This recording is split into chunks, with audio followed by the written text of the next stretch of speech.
Agent contractuel de droit public de la Petite Couronne, c'est à Pantin, sur les bords du canal de l'Ourcq, que des avis importants concernant votre parcours professionnel sont rendus. La commission consultative paritaire, placée auprès du CIG, dite CCP, est saisie soit par l'autorité territoriale, soit par l'agent concerné lui-même. L'autorité territoriale peut par exemple la saisir en cas de licenciement pour inaptitude physique, professionnelle, dans l'intérêt du service ou pour retrait d'agrément. Un agent peut la saisir dans le cas d'une demande de révision du compte-rendu d'entretien professionnel, d'un refus de demande de télétravail, d'un refus de temps partiel, d'un refus de congé au titre du compte épargne-temps ou encore d'un refus de formation dans le cadre du compte personnel de formation. Il y a les employeurs et il y a les syndicats.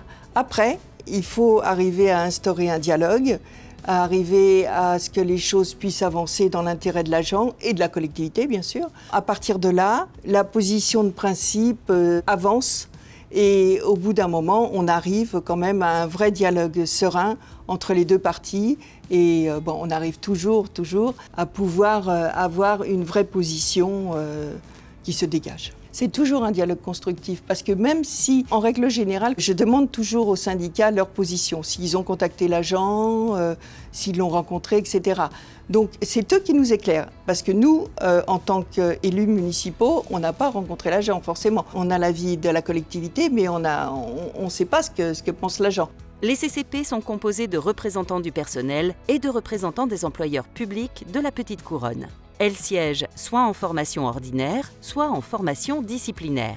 Après les élections professionnelles du 8 décembre, une CCP unique sera instaurée en lieu et place des CCP par catégorie hiérarchique. Je vois la CCP comme une sorte de filet de sécurité pour l'agent au cours de son parcours professionnel. Mon rôle au sein de la CCP, je le vois comme étant d'apporter une vision côté agent, à un problème qui généralement a été étudié qu'au niveau hiérarchique, d'amener la vision du terrain à un problème en ayant une vision plus extérieure et surtout neutre. Je ne connais pas forcément l'agent, donc je n'ai pas d'a priori sur ce qui s'est passé et ça permet d'avoir une réponse plus calme et peut-être plus construite. Le CIG assure uniquement le secrétariat. Il n'intervient pas dans les avis rendus par les CCP totalement indépendantes. Vous pouvez contacter les représentants du personnel qui y siègent. Les avis des CCP sont consultatifs. Pour autant, votre employeur doit obligatoirement les recueillir préalablement pour que sa décision soit légale. Mon rôle en tant que représentant du personnel, c'est d'être le relais des agents auprès de l'instance. Quand on reçoit les dossiers, on tente de les contacter afin d'avoir leur version et de pouvoir les défendre au mieux. Parce que la plupart du temps, on a la version de la collectivité et non pas des agents.